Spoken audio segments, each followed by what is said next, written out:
Fiquei muito feliz aqui hoje. Saúdo a todos os irmãos com a paz do Senhor Jesus. Amém. Alguém tem que falar alguma coisa minimamente ortodoxa aqui, né? Porque a gente chega aqui para assistir um seminário teológico e sai aprendendo que ninguém foi chamado, coisa nenhuma, o diabo não existe, batalha espiritual é maluquice da sua cabeça.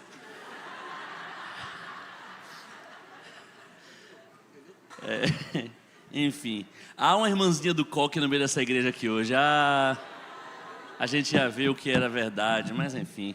Esse povo da teologia estuda muito, esquece o espiritual. Gente, tudo isso é brincadeira, tá? Eu concordo com a maior parte do que eles falaram, nem tudo. E já para começar a falar sobre o que eu não concordo, brincadeira, não é sobre o que eu não concordo, não, é só para entender mesmo. Eu fui pregar esse sábado numa igreja que o Ministério de Jovens de lá chama Equibalo.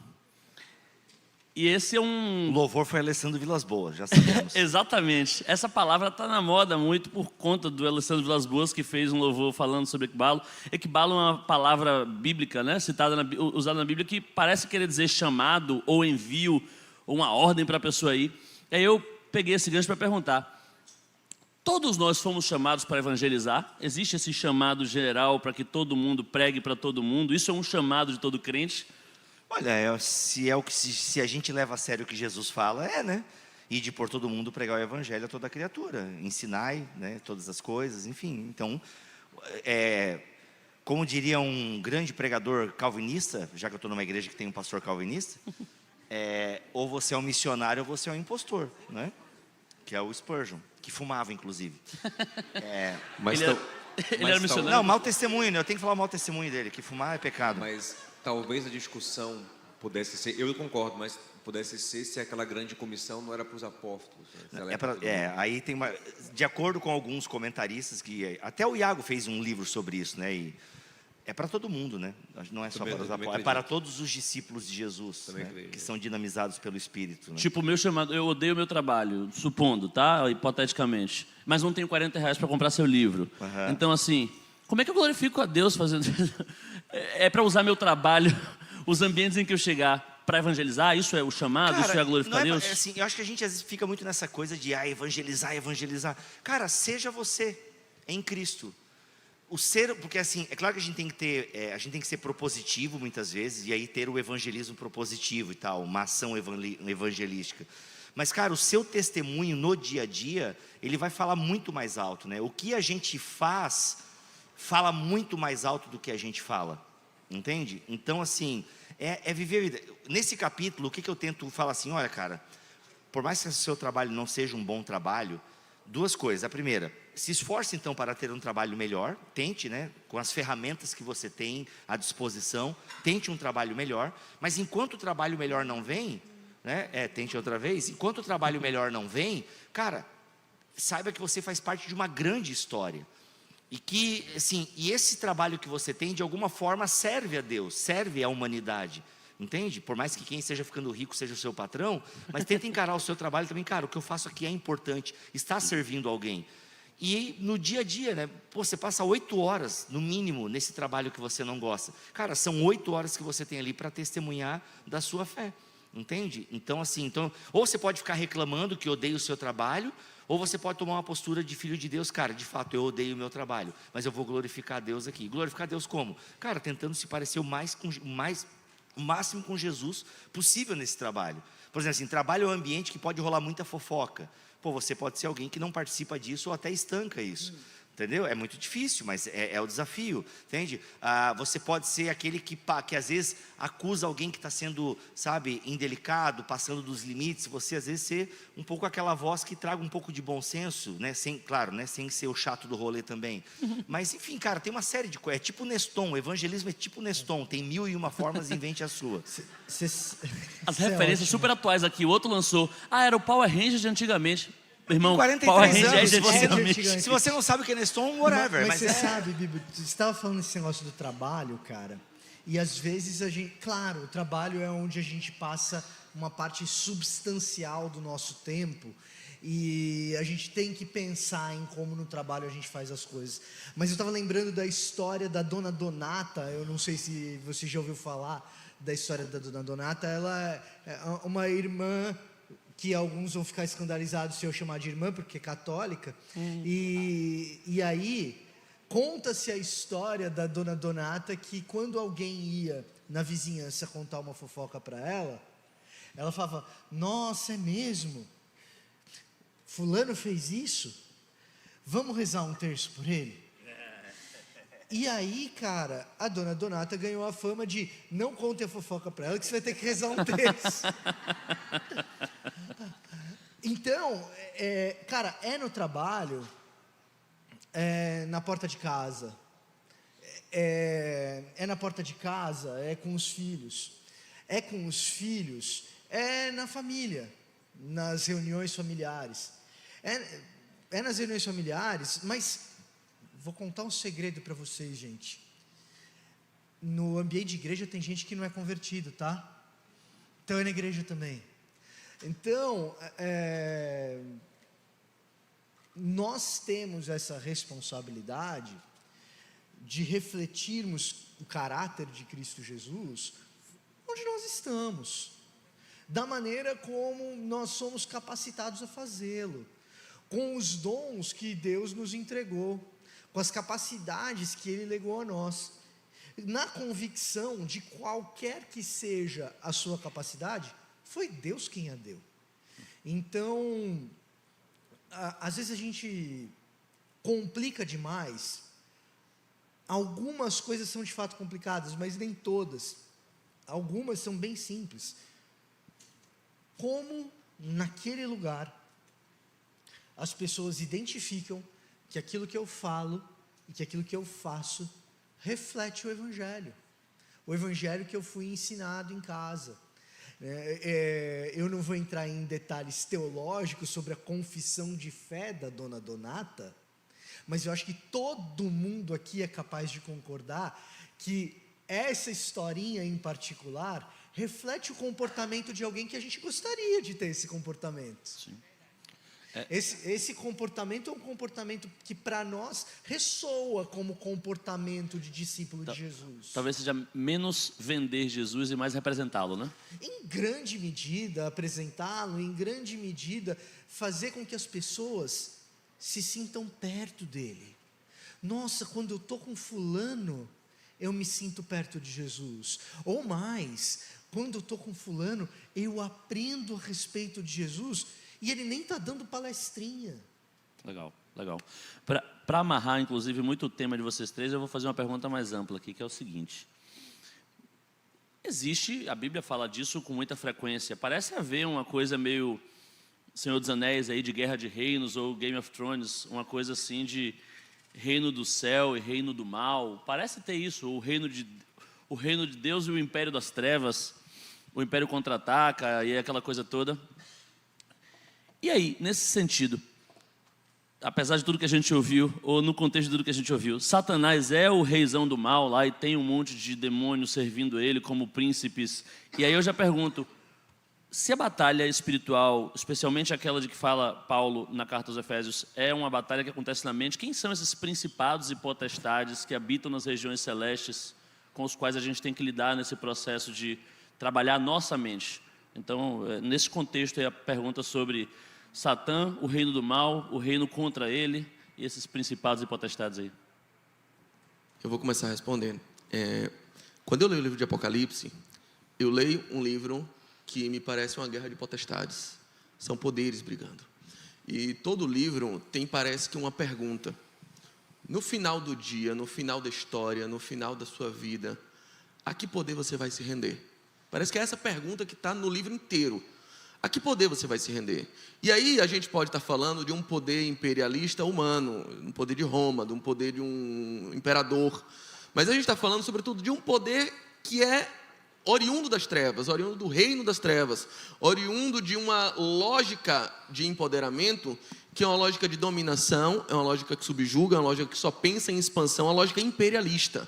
Enquanto a lógica do reino do Filho do seu amor é uma lógica do amor, é uma lógica em prol do outro. Então tem dois reinos ali que estão se batendo. Tem dois reinos que estão degladiando. Então eu vejo isso. Jesus chama Satanás de o príncipe desse mundo, aquele que ocupa um principado no mundo. Mas Jesus, em Apocalipse, é tido, e ele chama isso em João, e João do Apocalipse, ele vai colocar como Jesus, não como um príncipe, não como um senhor, mas como o Senhor dos senhores, como aquele que reina sobre os reis. Então ele coloca um reino que quer lutar contra aquele que reina sobre os reinos. Existem dois reinos que estão em briga. Embora eles sejam inimigos, eles não são exatamente adversários. Eles não são opositores iguais. Enquanto um é uma mosca, o outro é um gigante. Enquanto um reino das trevas, ele entra para batalhar como um principado, eu tenho um outro reino muito superior, que é de um rei sobre reis. A ponto de o próprio Jesus dizer, olha, não me compara com Beelzebul, não me compara com nenhum outro demônio, porque na verdade eu já entrei na casa, já amarrei ele, já coloquei ele pianinho, caladinho, no canto dele, destronei ele e agora quem manda sou eu. Eu entrei, manietei o valente. Jesus se coloca como esse cara que tem todo o poder sobre os demônios. É uma característica do reino, da chegada do reino, são os exorcismos, né? Ou seja, quando o fato de Jesus expulsar demônios... Então é porque é chegado o reino de Deus. Exato, sinaliza essa chegada do reino de Deus. Então, de fato, há um reino que agora começa uma revolução, de fato, onde possa haver, né, um domínio de Satanás, por assim dizer, mas o reino de Deus chegou ao ponto de Jesus conseguir expulsar os demônios. Só para finalizar, mais do que uma guerra, eu vejo uma sobreposição. A sobreposição de um reino sobre um principado. Exato. Até que a Nova Jerusalém desça de fato, né? Ô, Vitor, será que aqui não caberia... Desculpa, a mania de entrevistador já começa a fazer pergunta, né? Eu estou há alguns anos fazendo pergunta para as pessoas. Mas será que... Ô, Vitor, me ajuda. Porque eu acho que tem a ver até com o que o Dantas falou. Dantas é muito mais legal.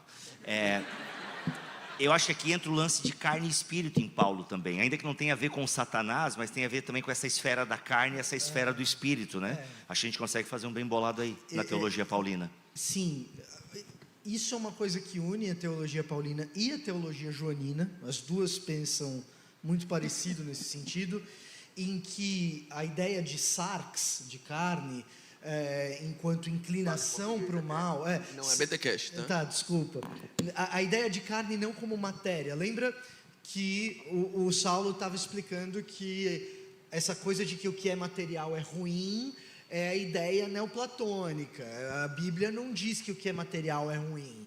Agora, Paulo chama de carne, sarx em grego, a ideia de inclinação para o mal, de uma intuição ou um instinto para aquilo que é equivocado, e para aquilo que é equivocado vendido como correto. No caso de Paulo e de João, o que é vendido como correto, mas a gente vai se inclinando para aquilo e na verdade está equivocado? A ideologia romana. E aí, carne e império meio que viram sinônimos, porque existe uma ideologia imperial do Império Romano, aquele negócio que se chamava Pax Romana, ou seja, você fazer parte do Império Romano é uma coisa muito boa, porque o Império Romano garante a sua paz, a sua prosperidade, o Império Romano garante que você não vai ser invadido por outros povos, o Império Romano, com a sua força, com o seu poder, com a sua habilidade, garante que o seu comércio vai vender tudo que tem que vender bonitinho, desde que prostrado me adores. E a pergunta se torna então, qual é, no meu caso, lá, sudestino, qual que é a Pax Paulistana? A pergunta talvez aqui seja, qual que é a Pax Soteropolitana? O que se vende como ideologia que faz com que a gente se incline para aquilo por sedutor que aquilo é, garantindo... Qual é a serpente do nosso tempo? Garantindo que eu vou ter a minha tranquilidade, que eu vou ter a minha prosperidadezinha, que eu vou ter a... E aí, isso ganha contornos diferentes de acordo com o lugar no qual você está. Exemplo, homens do mundo corporativo do meu coração querido. O mundo mudou, mas no tempo que Power Rangers era coisa da atualidade, o mundo corporativo era predominantemente masculino. E existia uma cultura que ainda existe, mas é mais velada, mas existia uma cultura da casa de prostituição dentro do mundo corporativo. Se prostrado me adorares, diretor financeiro, se prostrado me adorares, diretor de RH, diretor de supply chain, ou do que quer que for, se você participa do nosso métier, você é um dos nossos, senão você é um algo de estranho. Estou dando um exemplo aqui. Nem todo mundo está no mundo corporativo, e o próprio mundo corporativo mudou um pouco, não tanto quanto eu gostaria, mas mudou um pouco, nesse sentido pelo menos. Mas as propostas para que a gente obtenha a nossa paz... Porque você fala assim, não, sabe o que acontece, Bibo? Eu vou só essa vez, mas eu nem vou fazer nada, sabe por quê? É o sustento da minha família, e aí eu atento contra a minha própria família. Percebe? Quem não tem esse sinal não pode comprar e nem vender. É isso, mas tu matou a pau. Isso aí é a marca da besta, não é chip não. Não é código de barra, por favor, gente. Você quer encontrar a marca da besta? Vai na Faria Lima. É lá que se diz como se compra e vende no Brasil. Então aqui não tem, glória a Deus.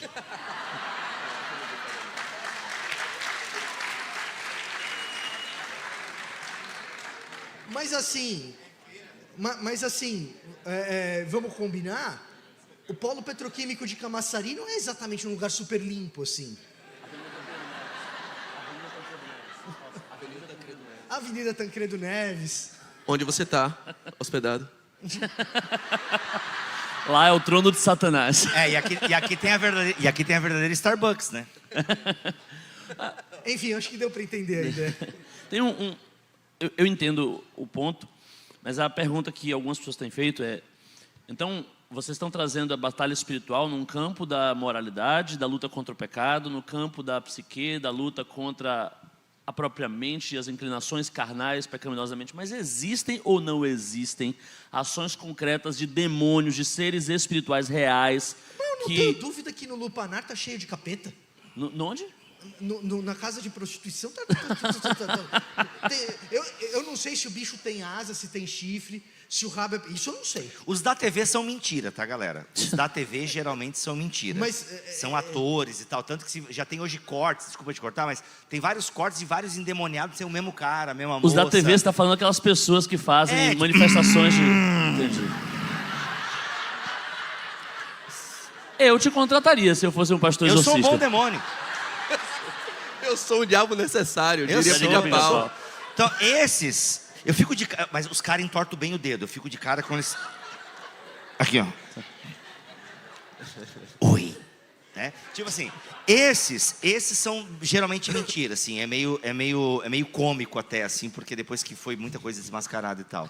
Agora, uma herança do movimento pentecostal que eu mantenho é um pouco essa crença. Eu acredito em pessoas possuídas por espíritos malignos, ao ponto de precisarem de um exorcismo mesmo. Eu acho que não é uma coisa assim como na televisão, tipo, sabe, uma linha de esteira. Gente, eu não vou contar aqui, joga assim na internet, Bibotalk visita a Iurde. Eu conto um dia a minha experiência. Não, gente. Não, se você é da Iurde, tudo bem. Ele era pastor da Iurde. Eu lamento. Ele era pastor da Iurde. Ele já contratou algumas eu pessoas. respeito. Mas é que eu conto... Não, é uma coisa bem ciência da religião mesmo. Na hora que você levantou aqui, ele já começou a querer exorcizar ali. Não, mas eu nem trouxe carteira, velho, relaxa. Então, assim... Meu Deus do céu. Desculpa. Mostra o seu DRT para o povo saber que você quer atuação. Tá bom. Mostra o seu DRT para o povo saber que isso aí é tudo teatro. Mas falando sério, gente, não é nem um juízo de valor sobre a Universal, mas eu conto uma experiência que eu vivi num culto do descarrego na Universal. Eu fui no culto, eu vivenciei tudo lá, fui até pra frente. Enfim, lá eu conto essa experiência, eu não quero contar aqui. Mas moral da história, então aquilo é mentira, aquilo é teatro, aquilo é encenação. Mas puxando o barco até da pergunta, por exemplo, e quem são os tais dos anjos presos de Judas? Quem são... Ou melhor, e o diabo... Não, só deixa eu terminar a minha resposta aqui. Claro, então assim, não é isso. Mas eu acredito em casos em que realmente possa haver uma manifestação física da pessoa incorporar mesmo um espírito maligno, alguma coisa assim, e precisar de um exorcismo mesmo, de uma oração num equibalo diábolo, sabe? Tipo, um sai em nome de Jesus, assim. Eu já testemunhei uma coisa muito séria mesmo, uma coisa assim, uma força sobrenatural de uma adolescente que era impossível ser ela fingindo, sabe? Então, pelo menos uma vez na minha vida eu presenciei isso num retiro de jovens e tal. E é muito triste quando a gente É horroroso, não, é horroroso. E não é uma parada que é assim, se resolve. É uma parada assim, foi horas e tal. Foi uma coisa muito, muito terrível, assim. Mas eu vi uma vez e aquilo para mim me marcou muito, entende? Que eu achei muito difícil aquilo ser um teatro, sabe? De uma menina de 14 anos conseguir, 3, 4, 5, 4 homens não conseguir segurá-la, assim, uma força descomunal mesmo. Mas acredito que existe muito teatro, muito efeito manada. Realmente eu acho que existe muito teatro, mas eu acredito que há. Só que eu acho que às vezes o diabo mudou um pouquinho a estratégia. Tipo, acho que em vez de ficar possuindo as pessoas, né? Que tal eu possuir o celular delas? Aí ele, né? Ele ganha a batalha de outro jeito. Mas você acha, Diogo, que a batalha espiritual é sempre na mente ou que existem ações concretas, materializadas do diabo ou de seus demônios também no... Acredito que existe uma batalha de fato entre anjo e demônio, ali em Daniel 10 aparece isso, né? Mas o Daniel não participa. O Daniel não expulsa principado nenhum. O Daniel não faz nada. O Daniel só está orando a Deus, confessando os seus pecados, santificando o seu coração. Então, Gabriel chega e fala, ó, briguei com o principado tal, vou sair na mão com outro quando eu voltar aqui e tal. Mas não fala, Daniel, me ajuda aqui, Daniel, unge aqui a porta, Daniel, levanta as mãos, Daniel, bate o pé. Não, Daniel não faz nada, entendeu? Então eles brigam lá, mas a gente não participa, não. Para mim é bem simples, assim. Simples não, é difícil, mas é simples a teoria. É Tiago 4,7. Sujeitai-vos, pois, a Deus, resistir ao diabo, e ele fugirá de vós. É o que a gente tem que fazer. Só isso. E resistir ao diabo é uma ação que de algum modo olha para o diabo, é uma ação que de algum modo... Para resistir ao diabo eu preciso identificá-lo, eu preciso procurá-lo, eu preciso saber onde ele está, ou como é que eu resisto ao diabo? Alguém perguntou que basta confiar em Deus ou é preciso ter uma atenção específica aonde é que o inimigo pode estar? Eu penso em conhecer Deus, conhecer a palavra de Deus, que Deus quer de mim. O que for contrário disso vem do maligno. O mundo, né? Pagode no maligno, certo? Não, tá lá. depende. Mentira. O mundo jazz do maligno. Tem um tá lá. pouco de santo. O mundo jazz jaz o maligno, né? Então assim, de alguma forma o mundo ele é perpassado pela ideia do maligno. O mundo ele é perpassado pela cultura maligna, né? Que é essa carne, né? Essa dimensão da carne que habita o mundo, que está no mundo e que nós somos tentados e inclinados a ela. Então, o identificar é você justamente conhecer a palavra de Deus, ok, isso reflete o Evangelho, isso me afasta do Evangelho. O que é contra isso? O que é contra isso é demoníaco. Então, a ideia do diabolos, né? Ou seja, me afasta do centro, entende? Satanás é opositor, né? A palavra significa opositor. Então, o que é oposto à vontade de Deus é do diabo. Pronto. Agora, ficar caçando... Tiago 3, ele fala assim, tem duas sabedorias. Uma sabedoria que vem de Deus, com bons frutos, e uma que é terrena, animal e demoníaca, ele fala. Então, a sabedoria que é anti-Deus é demoníaca. Em 2 casos, Satã investe diretamente contra servos de Deus. Um deles estava agindo preteritamente, ou previamente, muito bem, era Jó, íntegro e reto, temente a Deus, se desviava do mal, não havia ninguém como ele, o próprio Deus dava testemunho dele. Jó, Satã entra contra ele. O outro era Davi, que estava indo muito mal, que teve um episódio terrível com Nabal anterior, que só de ouvir o nome dele, Abigail fica com medo. Não existe esse homem, ele é mau, ele é um cara que pode matar todo mundo. É o que tinha acabado de mentir para o rei Aquis de forma terrível. O comportamento de Davi vinha sendo cada vez mais reprovável. Um cara que tinha tomado a mulher de Urias, o seu amigo fiel. Davi estava indo muito mal e o diabo tenta contra ele. Nos 2 casos, eles se apegam a Deus. A tarefa de Jó é se apegar a Deus, e quando ele se apega a Deus, quando ele se submete a Deus e diz, olha, você que sabe todas as coisas, eu não sei nada, te conheci, ele percebe que a ação do diabo serviu para aproximar ele mais de Deus. E no caso de Davi... Só uma coisa em Jó aqui, só rapidinho. Jó nem parece saber que existe diabo. Né? Hora nenhuma. O próprio Davi também não, porque segundo Samuel, inclusive, é Deus quem incita ele. Então, Davi também não tem ideia que o diabo está agindo, mas também aquela ação, quando ele se volta a Deus e diz: Deus, olha, não castigue o povo, quem pecou fui eu estou na tua mão, faça comigo o que você quiser. Ele é mais aproximado de Deus, a ponto de voltar para aquele lugar, todo o sacrifício que ele fazia, e mudar a sua forma de adoração para sempre. E aquele evento é definitivo, por exemplo, para a escolha do local do templo. Então, todas as situações que ocorrem naquele que resolve se apegar a Deus, estando você mal, tendo culpa no cartório, estando você bem, estando sendo apenas tentado ou provado, com a permissão de Deus, todas as situações, se você se apega a Deus, se você submete ao poder de Deus e diz: Senhor, faça comigo conforme a tua vontade, aquilo te aproximará ainda mais de Deus, ainda que seja uma atuação de Satanás. Como o Bibo roubou o microfone e fez uma pergunta, eu vou roubar o microfone dele e fazer também uma resposta complementar, que é... Acho que algumas vezes o diabo enfrenta alguém na Bíblia. O diabo enfrenta o arcanjo Miguel na luta pelo corpo de Moisés. Depois Fontana vai explicar direitinho o que esse texto significa. O diabo... Você entendeu errado as minhas capacidades. O diabo enfrenta Jó, o diabo enfrenta Davi, o diabo enfrenta Eva. De todas essas pessoas, a única que respondeu ao diabo foi Eva. A única que, em vez de conversar com Deus a respeito do que estava acontecendo, conversou com o próprio diabo. Desculpe. A única pessoa que enfrenta o diabo foi o homem, estando ausente no momento em que a mulher conversa... Rapaz, eu acho que tu devia, essa parte tá cortar, hein? Tá ficando Mas ruim. o ponto que eu queria destacar... Tá ficando Ela ruim. sozinha lá, confiou demais. O homem que conseguiu perder a mulher. Vou parar por aqui, porque Olha, eu o ia homem falar não já comeu em casa, perdeu a revelação. mulher pro diabo, tá uma confusão isso aí. O homem que deixou ela falar. Mas é Meu sério, irmão, eu acho que... a única vez que o ser humano... dentre os- A única vez que o ser humano, posicionado por Deus em uma situação em que é enfrentado pelo diabo... eu ia falar outro, que era o Josué, o sumo sacerdote, também é atacado pelo diabo diretamente. E o único que desses resolve dialogar com o diabo acaba sendo derrotado, né? O homem do jardim é o que de fato dialoga com o diabo, resolve repreendê-lo diretamente, resolve tentar expor ao diabo onde o diabo está errando, resolve tentar mostrar ao diabo que aquilo que o diabo está dizendo não é bem isso, enfim. Quem foca no diabo normalmente é derrotado.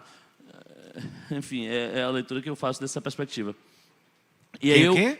Quem foca no diabo costuma ser derrotado. A não ser que ela esteja em Cristo, né? Porque Cristo enfrenta o fogo, A não o ser diabo e Cristo. venceu, Cristo é o que vence o diabo, de fato. Então, e aí Cristo redime Eva, né? Agora, Maravilhoso. tem um trocadilho no texto de Gênesis 3 que é interessante nesse sentido, que é o seguinte: para quem conhece um pouquinho do hebraico, as palavras masculinas, quando elas flexionam no plural, elas geralmente terminam com im. Então, você pega, por exemplo, cavalo, que é sus, cavalo, sucima, tá? Cavalos, sucima, no plural. E aí você tem a serpente sendo descrita no masculino como aruma, que é esperto, sábio no estilo de Tiago, astuto. E aí, toda a impressão que dá no diálogo é que é um diálogo em torno da astúcia, da esperteza, do tornar-se mais esperto. E aí o final do diálogo termina com o ser humano, plural, os dois, arumima. E você fala assim, de fato eles se tornaram mais astutos, só tem uma pegadinha do hebraico aí. Arumima não é o plural de aruma, é o plural de eroma. Eroma em hebraico é nu, pelado. Nossa, vocês são tão espertos que vocês nem sabiam que vocês estavam pelados. Essa é a ironia do texto. Vocês queriam ser os espertões, tá aí, ó, descobriram que vocês estavam nus. Então, corroborando um pouco com a tua contribuição, Silas, assim, às vezes nessa pegada da batalha espiritual, do muito se discutir a respeito do demônio, do muito se especular a respeito do demônio sem que se tenha base bíblica, do muito querer conversar com ele e aprender dele, sendo ele o pai da mentira, o que a gente está fazendo? Papel de tolo, papel de tonto. A gente está simplesmente permitindo que ele, pai da mentira, nos engane. Então, muito diálogo com o capeta é um problema. E aí, gente, pergunta um pouco mais técnica, eu vou misturar 3 perguntas que foram feitas aqui, que é, certo, e nesse contexto, quem são os anjos em cativeiro ou os anjos caídos descritos na Escritura, por exemplo, na carta de Judas? Quem são esses principados e potestades que habitam nas regiões celestes? E agora a pergunta fica mais polêmica. E quem são essas outras divindades cultuadas em outras religiões e que se manifestam materialmente nesses cultos? Sabatina Você de está em ordenação. Salvador. É sabatina de ordenação. Você está em Salvador, vou lhe levar no Dique do Tororó daqui a pouco. Eu quero ver se você tem coragem de manter suas posições aqui. O Novo Testamento, ele fala em idolatria, adoração a outros deuses, em 2 momentos-chave. 2 momentos-chave. Jesus, ele nomeia uma outra divindade, que é um demônio, chamado Mamon. E Paulo, em Colossenses capítulo 3, ele fala sobre idolatria e ele diz a ganância que é idolatria. Esses são os 2 momentos em que idolatria aparece de maneira explícita no Novo Testamento. E são os 2 momentos em que a gente vê muito pouco de púlpito sendo falado ipsis literis a realidade tal qual ela é no Novo Testamento. Você quer entender o que é idolatria e adoração a outros deuses? Vai na Na Faria época Lima. dos Power Rangers, abrisse a carteira. Vai na Faria Lima de novo. Pode ir na Faria Lima ou abrir o seu aplicativo do seu banco digital. A ganância que é a idolatria. E aí, briga com Paulo, não comigo. Agora, é verdade também que o apóstolo Paulo diz que a adoração a outros deuses no contexto litúrgico politeísta da antiguidade clássica, ou seja, os panteões greco-romanos e egípcios, são na verdade adoração a demônios. Paulo efetivamente diz isso, e Paulo diz isso em carta para uma comunidade cristã. Entretanto, o comportamento de Paulo diante da adoração a essas divindades não é o comportamento de quem quebra terreiro, não é o comportamento de quem é beligerante com as outras religiões. Basta lembrar de Paulo em Atenas. O texto de Atos nos recorda, no capítulo 17, que Paulo, ao entrar em Atenas, se enfurece com a muita idolatria, os muitos deuses naquela Superstição, cidade. né? É o termo. A superstição, exatamente. E ele fica enfurecido. O que ele vai fazer? Confrontar os atenienses? Não é isso que ele faz. O texto diz que ele vai ter com os judeus, porque ele prega nas sinagogas, primeiro a judeus, depois a gregos. O tempo passa, e depois que o tempo passa, então ele é conduzido ao Areópago. O que era o Areópago? Areópago era o lugar de julgamento do deus da guerra. Deus da guerra, Ares, ou Marte. Se você ler a Bíblia em inglês, você vai ver lá um monte de Marte, Mars Hill. É o Areópago, é o lugar onde Ares foi julgado. O deus da guerra na mitologia grega, ele era um trouxa, basicamente. Era um encrenqueiro que vivia tentando usurpar o lugar de outros deuses mais nobres. Perdeu pra Mulher Maravilha, mano. Exato. Quando você olha para Então perder pra mulher é coisa de trouxa, é isso? Quando você olha... Quando você olha para o embate entre Atena e Ares, personificado na DC, o quadrinho está tentando mostrar justamente isso, que Ares é um deus intempestivo, do improviso, briguento, e é o que ele é mesmo. Numa dessas, ele arruma uma baita de uma encrenca com Poseidon, ou Netuno, como você quiser chamá-lo. Romano Netuno, Poseidon grego. E ele efetivamente mata temporariamente, manda Poseidon para o lugar dos mortos. E aí ele vai ser julgado, e ele é julgado nesse lugar, que quando a gente lê o livro de Atos, a gente conhece esse lugar como Areópago. Então, presta atenção no lugar em que Paulo está. Paulo não está em um lugar secular. Paulo não está numa universidade. Paulo está no Areópago, tem toda uma mitologia por trás do nome do lugar onde ele está.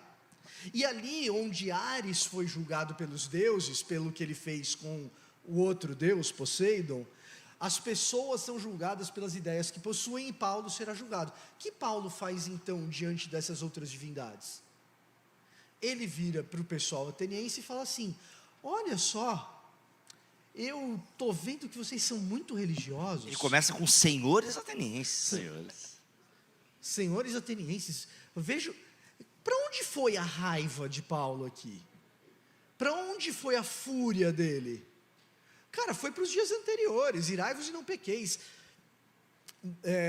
não deixeis o sol se pôr sobre a vossa ira, ou seja, não leva para o dia de amanhã, o sol se pôs, sossega o facho, te aquieta. E aí, ele chega e fala assim: olha, eu vejo que vocês são muito religiosos, hoje eu vim falar de um outro Deus. Eu vi que entre vocês aí tem um altar a um Deus desconhecido, é desse que eu vim falar para vocês. Então, veja como, diante do público, a postura de Paulo, ela é outra, ela é uma postura pacífica, mais do que pacífica, ela é uma postura que se permite, preste muita atenção nisso, é uma postura que se permite ser derrotado no debate, a fim de que a pessoa seja ganha. Ele perde o debate para ganhar pessoas, e ninguém menos que o Areopagita vem a Cristo, o cara que cuidava do Areópago vem a Cristo esse dia. Então, na nossa postura pública, qual que tem que ser a maneira como a gente trata esses eventos? Como quem tem urgência na salvação de perdidos, como missionário. Paulo não poupa palavras, quando ele precisa dizer que, olha, a gente sabe que na verdade os outros cultos estão adorando a demônios. Paulo usa essa expressão, fala isso entre a gente. Em público, Paulo está profundamente preocupado em fazer com que aquelas pessoas tenham uma transformação real pelo poder do Espírito Santo. E atrevo-me a dizer, Paulo faz isso da maneira como faz, porque tem plena convicção do poder que o Espírito Santo tem. Então não precisa ser agressivo com palavra, não precisa ganhar todas as disputas, não precisa ser o mais eloquente de todos os eloquentes, não precisa. Quem convence de pecado, justiça e juízo é o Espírito Santo de Deus. Exato, e ali naquele texto ele demonstra que a chateação dele é que eles estão complicando o caminho até Deus. Ele fala assim: Deus está perto de vocês. A minha chateação é que vocês estão complicando. Deus está perto de vocês. Ele se revelou em Cristo Jesus. Ele não ataca Deus grego nenhum, não fala mal de Deus grego nenhum. Ele fala: estou triste que vocês estão tão perto de Deus, mas não estão vendo. E não deixa de falar a verdade. Exato. Ele sabia que quando ele falasse em ressurreição, os atenienses que estavam interessados iam: ressurreição não dá, porque está voltando para aquilo que é concreto, onde já se viu ressurreição, acabou de morrer a alma, finalmente está livre e vai voltar? Que história é essa? Uma parte não creu, né? Uma parte creu, então, ele sabia que ao falar de ressurreição ele estava tocando no ponto delicado, ele não se furta. Acho que o ponto de partida é o respeito pelo outro, né? A sensação de que... Eu acho que tem algo que vai além do respeito, cara. Eu acho que é amor. É amor. Eu estava pensando no amor, mas acho que o caminho para o amor passa pelo respeito. Assim, eu respeito quem eu amo, né? Eu tenho essa sensação de que se eu realmente amo aquela alma perdida, no mínimo eu respeito ela e a história dela e aquilo que ela... Em 1 Coríntios 10, Paulo fala para a gente não participar dos cultos. Então, você não vai participar. Você está um ritual lá na sua família, nos seus amigos e tal. Não participo. Não participar, mas respeitar. Amigo, mas... Só uma coisa, ao mesmo tempo que Paulo fala, não participe da mesa dos demônios, ele também, no mesmo contexto, vai dizer, o ídolo não é nada. Ou seja, mesmo aquilo que não é nada, pode se tornar um demônio, ou numa concepção cristã, se ele se opõe a uma adoração que deveria ser só a Deus. Então, se ele se torna objeto de adoração, mamon, como mamon, e mamon é dinheiro, grana, é pix, sabe? Se ele avoca para si uma posição de adorado dentro da sua concepção, ele pode ser um bonequinho o Labubu, Labubu, que... Já pensei logo. ele pode ser o Labubu, que ele vira um demônio. Então, ainda que o ídolo nada seja, toda a força material ou imaterial, social, cultural, histórica, espiritual, que avoca para si um lugar de adoração que deveria pertencer ao Deus, na nossa doutrina, chama-se demônio. Independente de estar num terreiro, de estar na sua carteira, de estar no seu celular, de estar, sabe? Mas a gente precisa ter uma dimensão ética do cristianismo, uma dimensão de amor do cristianismo que se deve a todos. E nessa dimensão de amor envolve também a preocupação com o sentimento do outro, com a história do outro, com a história de vida do outro, com o lugar onde o outro foi acolhido e a igreja não acolheu. Tem gente que foi acolhido em religiosidades depois de muito se decepcionar em igrejas. E quando fala-se de cristianismo para ele, é preciso ter isso em mente. É uma dimensão do amor que o cristianismo tem que tocar necessariamente no ato do evangelismo. Essa coisa do virar demônio, até aproveitar para os colegas que têm mais bagagem possam nos ajudar também. Quando Jesus repreende Pedro para trás de mim, Satanás, em Mateus 16, vocês enxergam que está repreendendo Satanás ou chamando Pedro de Satanás? Ou as duas coisas? E aí? O que vocês acham? Porque Pedro está sendo um Satanás, está se opondo ao projeto de Cristo. Está repreendendo Satanás, chamando por Satanás, o que você E acha? sobre ele eu vou estabelecer a igreja. Não, brincadeira. Aí é antes, né? O que você acha? Naquele dia, Jesus estava chamando todo mundo de Satanás, né? Porque Judas ele diz a mesma coisa também, daqui a pouco, né? Ele estava meio que... Ele vai falar Judas que Satanás colocou no seu coração, né? Judas ele fala separação. Um de vocês, é o diabo. Ele fala É um diabo. diabo. É um diabo, ele fala, é verdade. E parece E aí, o que você acha? a expressão para trás de mim, ela vem muito ligada, na minha construção teológica, a outras frases de Jesus: e todo aquele que quiser vir após mim. Parece que o pensamento de Pedro é o pensamento de quem não está querendo ir atrás de Jesus, quem passa à frente, se antecipando, querendo estabelecer planos diferentes do plano de Jesus e insubmisso a Jesus. Alguém que quer tomar a primazia de todo o processo e se antecipando a isso diante de Jesus, fuja da cruz, faça bem assim, seja humanista nesse momento, se priorize. E aí naquele momento Jesus percebe um pensamento, uma atitude satânica e diz assim: seu lugar não é na minha frente, vem para trás de mim que só volta a ser Pedro. Enquanto você está na minha frente, você é Satanás. Você volta para trás de mim, aí você volta a ser Pedro. Para trás de mim, Satanás. Então eu vejo um pensamento Pedro de Satanás, para mim, e ao mesmo tempo repreendendo um pensamento satânico. Como eu leio. Eu leio esse texto. Eu acho interessante essa perspectiva. Tem uma pergunta que está sendo recorrente aqui. Eu estou fazendo já 10 vezes e ninguém me respondeu ainda. Quem são esses principados e potestades? Mas aí... São demônios. Mas assim... A grande E questão algumas pessoas perguntam, eu acho que a dúvida... são demônios literais. A grande questão é que as nós pessoas... estamos em luta contra eles estão em luta contra nós, porque são lutas nossas, não de Deus, nossas. Pronto, eu Contra eles. acho que a grande dúvida das pessoas é o seguinte: já que eu disse que Satanás não é Lúcifer, que Satanás não era o anjo, que ele não era o querubim, Ele que é ele quem? não foi o maestro, ele é quem? Sobra Raimundo quem para Nonato. ele? Raimundo Nonato. Quem? Sobra quem para ele? Há uma necessidade muito grande de identificar a origem de Satanás, uma não sabe. Quem sabe isso? demonogonia, Quem né? assistiu o Alto da Compadecida sabe que ele é filho de chocadeira. Filho de chocadeira. E de fato parece ser um filho de chocadeira na Bíblia, porque a Bíblia trata Satanás dentro de uma dimensão ontológica, ele existe ali.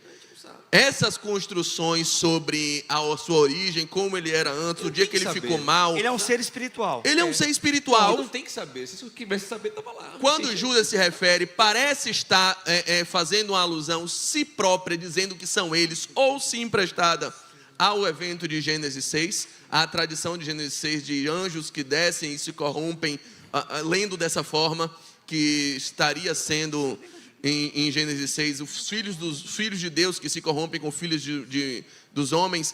Aparentemente ele está lendo aquilo por uma tradição que dizia, uma tradição possivelmente inspirada pelo judaísmo do segundo templo, que dizia serem anjos que se corrompem com mulheres, se ele está fazendo isso dizendo que eram aquelas pessoas, ou se ele está fazendo uma alegoria, uma alusão, uma comparação com isso, não dá para saber, porque o texto é muito pequeno, é um capítulo só, e é um versículo só que fala disso, mas ele fala que são seres aprisionados, são seres que têm uma vida não muito boa, não muito privilegiada. Mas se está aprisionado, não precisa se preocupar com eles, não. É nesse sentido. É nesse A Bíblia sentido. não tem nem angiologia profunda, nem Não tem. demonologia profunda. Não tem. A gente não tem que saber. Ô, gente, então por que... Isso é outra pergunta também, tá? Não bota a culpa em mim, não. E por que diabos Deus permite que o diabo atue? Já que Deus o controla e os miseráveis só faz mal, por que Deus permite? Contem aí para todo mundo. Quer falar? Depois eu dou a minha opinião. Eu gosto muito de uma frase de um teólogo chamado Emil Brunner. Fala de novo. Emil Brunner. Ô, Bruna, Emil Brunner, gente. Emil É Bruna em todo lugar, mas... Emil Brunner. Era a Bruna até ontem. Emil Brunner. Ele diz... Parecendo Alexandre Garcia falando de Suzanne von Richthofen. Tipo, é von Richthofen, pô, todo mundo sabe. Demônio.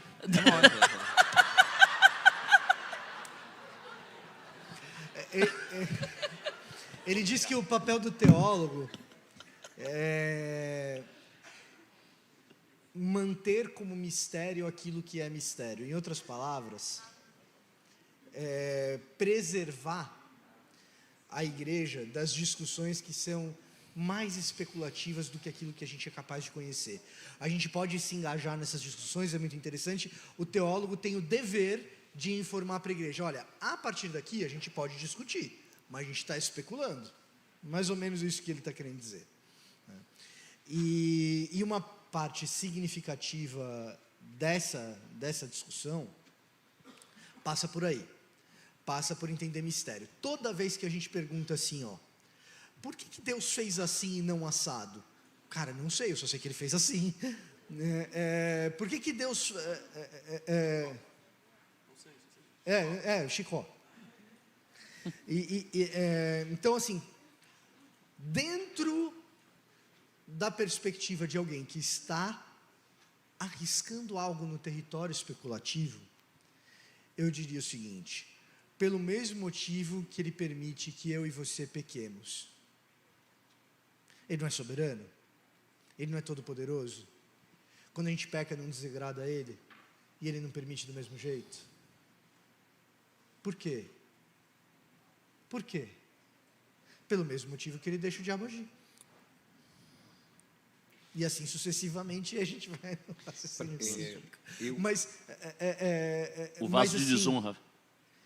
Mas assim, quanto ao meu pecado, eu sei pelo menos que se assim não fosse, ele não teria nos permitido algo muito importante chamado liberdade. Em outras palavras, aparentemente, Deus preza por criaturas que não sejam bonecos de fantoche. E isso é para mim especialmente precioso. Isso me faz imaginar um Deus tão amoroso, que se permite criar algo que o machuque. Isso revela para mim algo do caráter de Deus que é extraordinário. Embora eu não seja capaz de fornecer uma resposta que seja definitiva, uma resposta que seja exaustiva, conclusiva em todos os seus sentidos. Deus não é pai de bebês reborns. Deus não é pai de bebê reborn? Talvez. Eu penso que realmente concluir isso, como o Fontana falou, é difícil, mas eu enxergo uma função clara para o diabo nos projetos de Deus ali na Bíblia. Como a frase que Saulo colocou na palestra, que Lutero disse, né? Que o diabo é o diabo de Deus. Para mim isso é bem claro. O texto que eu falei, que eu li, por exemplo, Mateus 4:1, diz que o Espírito Santo de Deus levou Jesus para o deserto para ser tentado pelo diabo. Deus está usando o serviço do diabo para provar o filho dele. Em Lucas 22, Jesus fala para Pedro: Satanás pediu a vocês para vos peneirar como trigo, como com a função, como acontece ali em Jó capítulo 1. Entre os filhos de Deus apareceu Satanás, e quem provoca Satanás é Deus. Deus que fala: viu meu servo Jó, não quer conta com você. Ele, Aí Deus que provoca. Cai na pilha. Ele cai na pilha. Deus usou ele, entendeu? Então, para mim, o diabo tem essa função de ser o cara chato, que vai nos provocar, nos tentar, porque a tentação nos amadurece. Tiago fala sobre isso, que o homem bem-aventurado é o homem que, quando tentado, passa pela tentação, ele é aprovado. Passando pela tentação, ele amadurece, ele cresce. Cada vez que você é tentado pelo diabo e você não peca, você cresce. E o nosso objetivo aqui é crescer a cada dia mais. Né? Amém. Ninguém o calvinista é mistério. Então, depois que nosso amigo Fontana nos brindou com essa perspectiva de que, de fato, Deus quis que certas coisas ficassem em segredo, eu pulei as perguntas aqui sobre o chamado que você tinha saído, mas já pulei, então, para a gente caminhar para o final. Algumas pessoas trouxeram essas questões que são... Poxa, teve um que perguntou de uma forma assim que eu até fiquei sensibilizado. Ele disse assim: foram tantas desconstruções de tantas coisas que eu cresci ouvindo e conheci gente que viveu e morreu crendo. E aí a nossa experiência com Cristo segue sendo genuína, baseada em tantas ilusões. E eu aproveito essa pergunta dele para lançar outra que está na mesma linha, que é: o que eu faço com o que eu estou aprendendo aqui hoje? Como é que eu chego lá na minha igreja, que tem às vezes uma matriz neopentecostal, e trabalho esses temas? Como é que eu levo o que eu ouvi aqui hoje para Poxa, eu tenho 35 anos ouvindo o contrário do que eu ouvi aqui hoje. Tem gente há mais tempo, mas a cristandade brasileira hegemonicamente crê em muita coisa diferente do que hoje foi falado aqui. E aí? Como é que a gente lida com essa bomba? O reino, né? Ainda falta. Como é que lida com essas bombas aí, gente? O que é que se faz do ponto de vista prático? Já que com o que a gente não sabe, a gente deve parar de querer saber. Com o que a gente agora sabe, o que a gente faz? Cara, a Dona Ana Maria Pinto, também conhecida como minha avó, ela viveu uma vida cristã sem saber de nada disso que a gente comentou aqui hoje. E foi uma vida cristã de um testemunho extraordinário.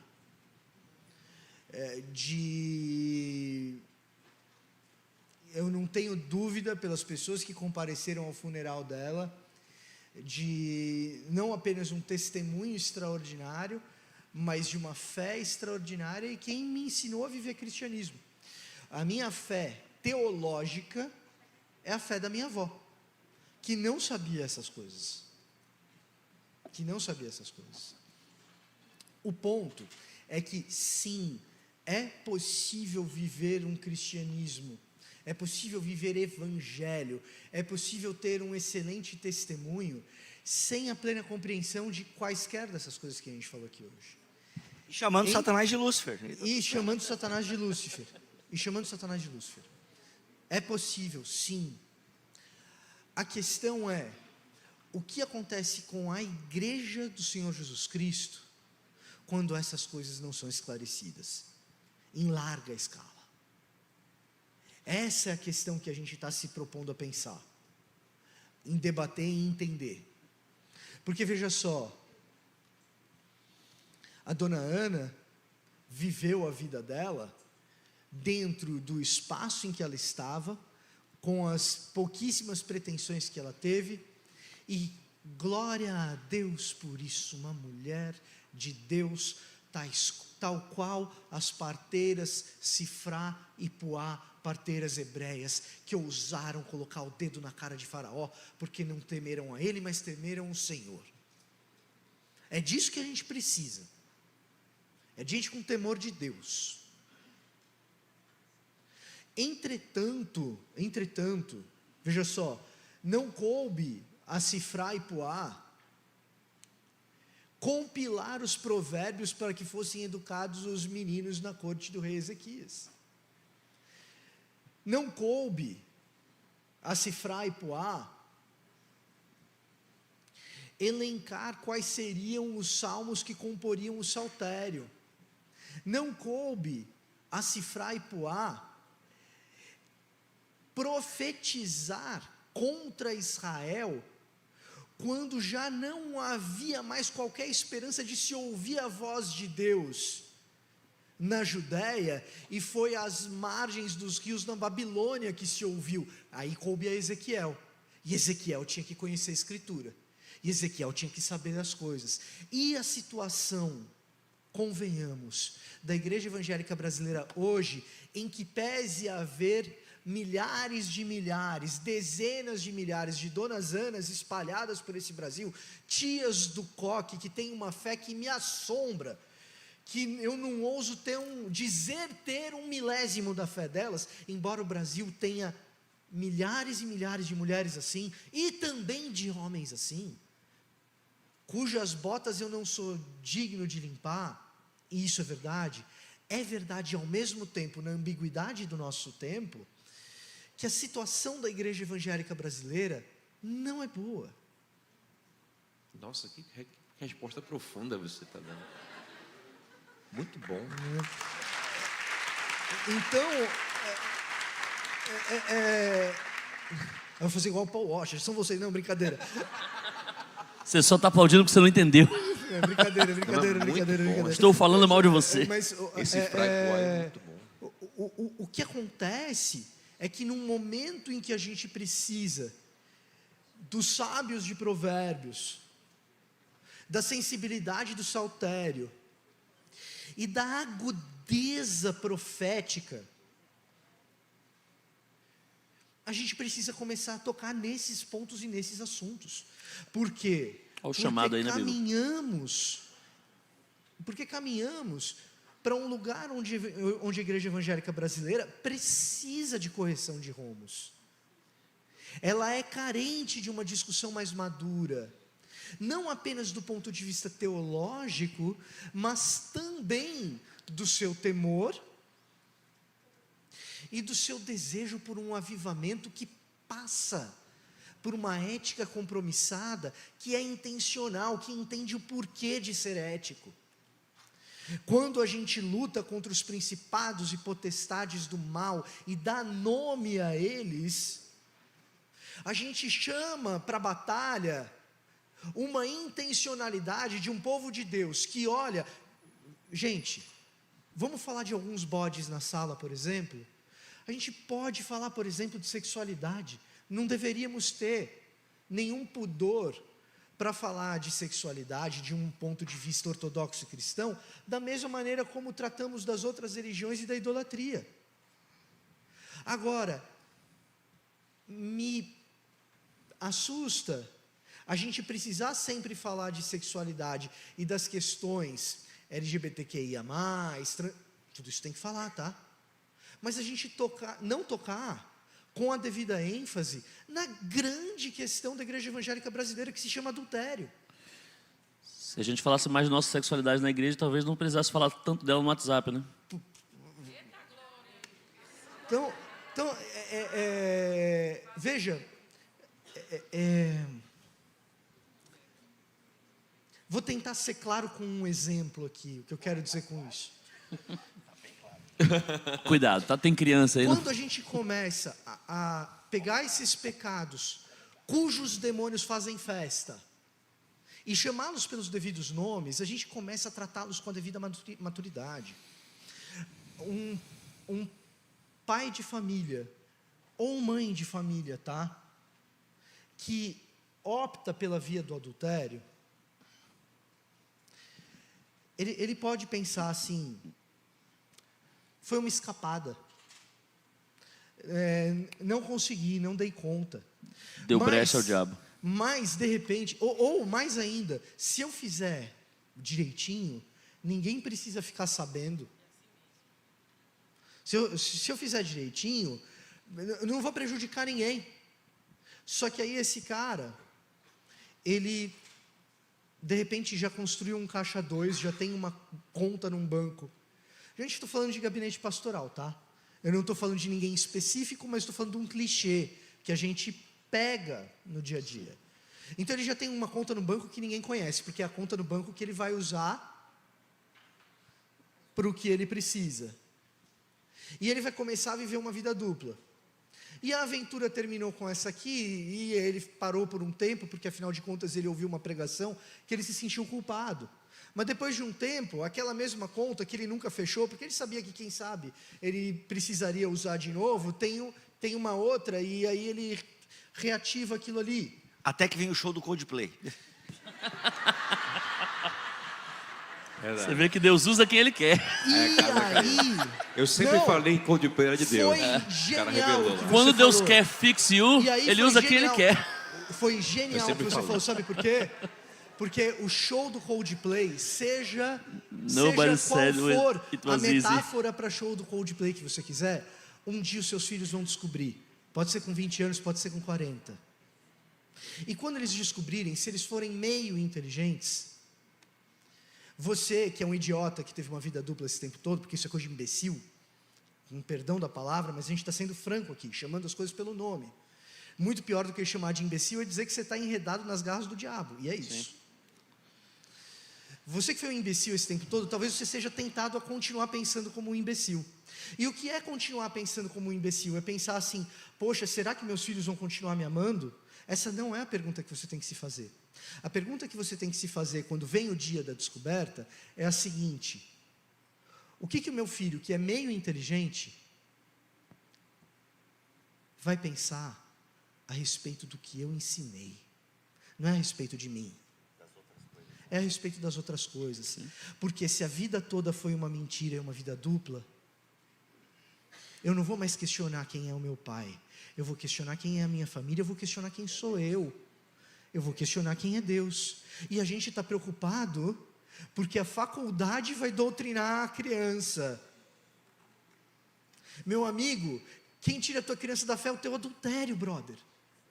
Em que pese a gente tem que sim preparar o jovem para a universidade, etc, etc, etc. Precisa, não estou dizendo que não. Mas quando eu lido com um jovem que está dando uma última chance para a igreja, o problema de fé dele está no adultério do pai. Não está na faculdade de biologia. Então, falar dessas coisas do jeito que nós estamos falando hoje, propicia as situações para que a gente discuta esse tipo de tabu que, gente, nós estamos em 2025 e dizer que isso é tabu me dói na alma, mas é. Mas propicia circunstâncias e situações para que a gente possa discutir com maturidade essas coisas que a gente chama de tabu e dizer assim, cara, é mais profundo do que geralmente a gente trata, é mais profundo do que a solução meramente legalista. Vamos olhar para a realidade como ela se apresenta diante de nós de fato. E aí eu estou dando o clichê que é o adultério, mas pode não ser. Pode ser o caixa 2.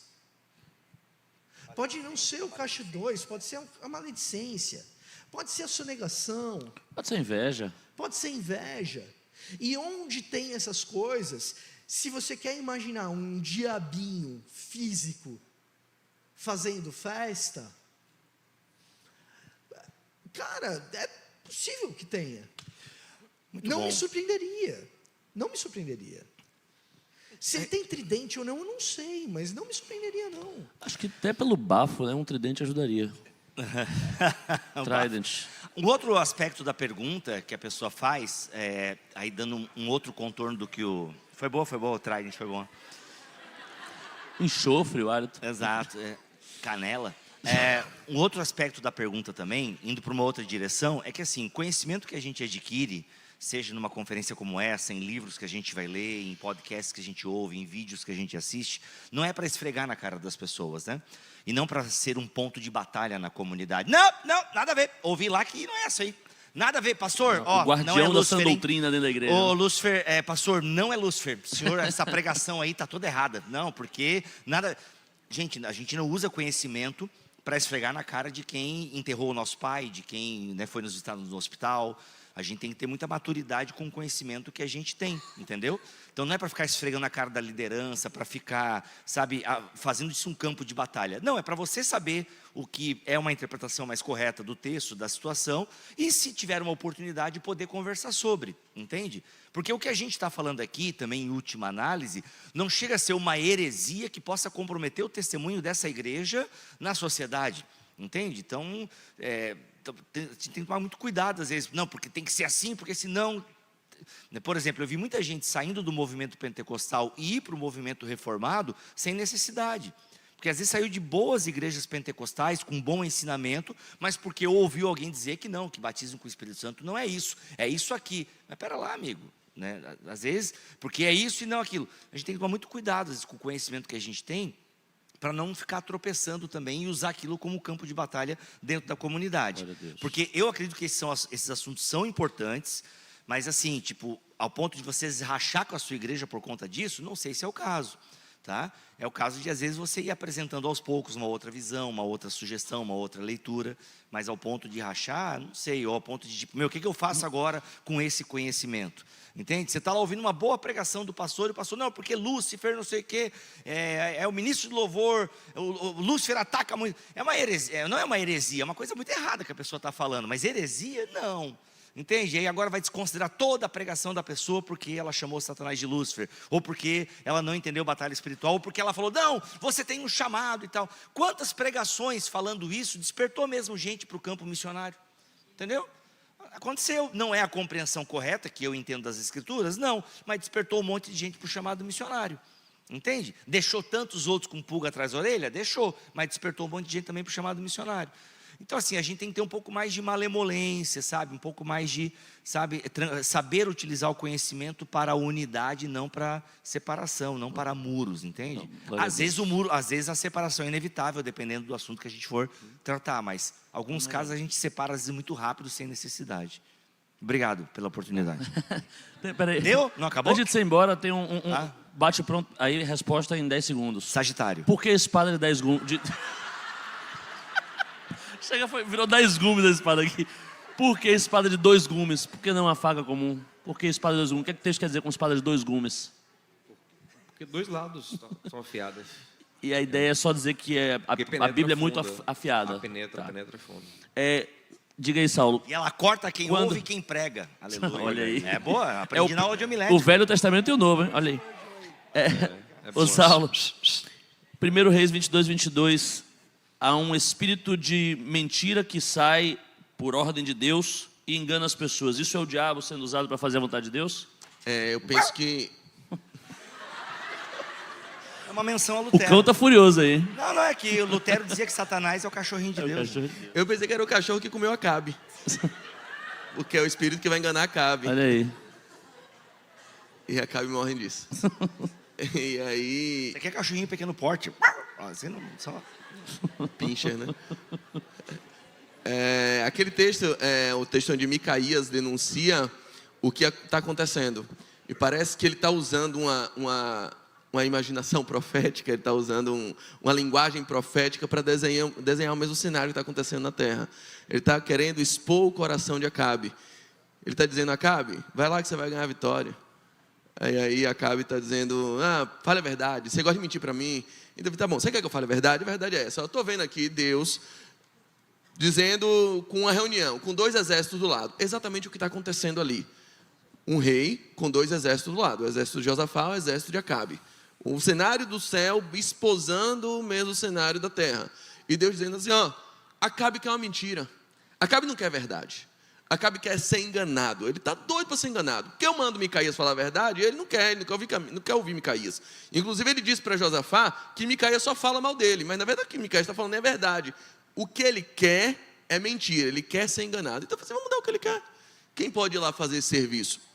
Parece que são seres espirituais, que estão sujeitos à vontade de Deus, que estão a serviço de Deus, fazendo o que Deus ordena. E um deles se levanta e diz, eu posso fazer isso.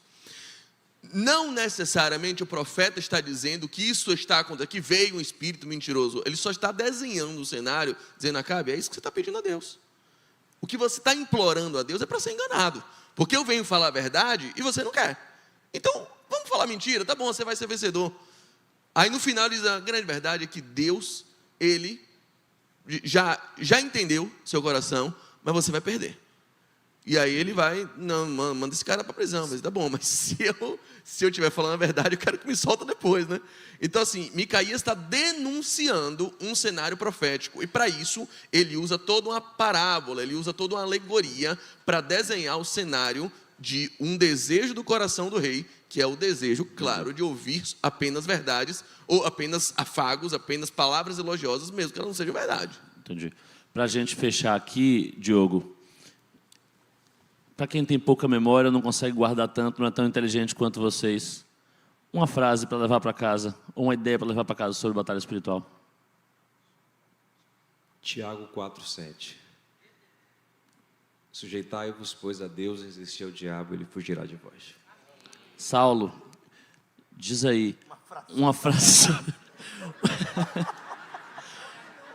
Uma frase sobre a nossa forma de lidar com o mal para levar para casa.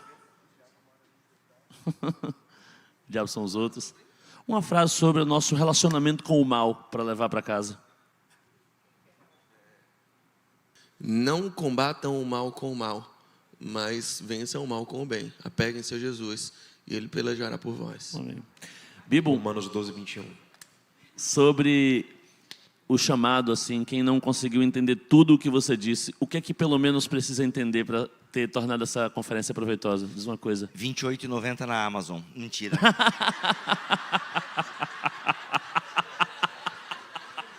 Mentira, 40. Mamon. Desculpa. Brincadeira. Uma mão lava a outra, né, mano? Desculpa. Nossa. Nossa. Me tira daqui. Nossa.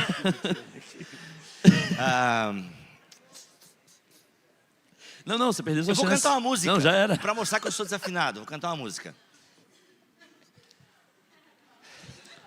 Eu tô vendo você na capa de um CD.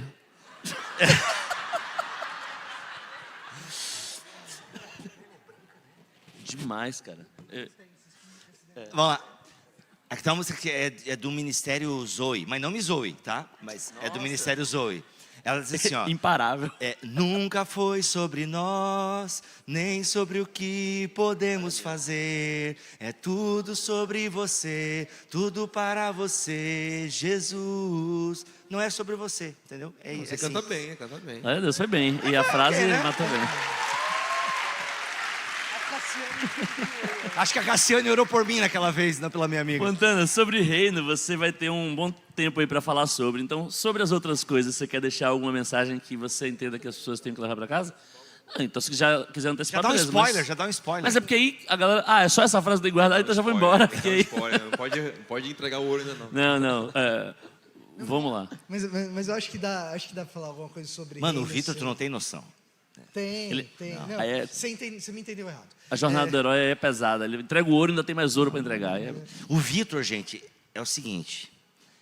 Ele tem um shuffle de conhecimento, assim. Se você quiser conversar sobre o whey protein, ele vai saber conversar sobre o whey protein com você. Sério. Por incrível que pareça. Não vive o que prega, mas...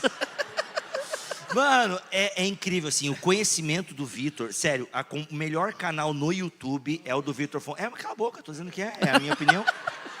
Tá na vez dele. O canal do YouTube... É porque tiraram o do Monark. Nossa. Enfim, não, sério. Eu não tenho muito tempo de ouvir podcast e tal. Você não aguenta ouvir a gente por uma hora? Vê os vídeos de 20 minutos, meia hora do Vitor.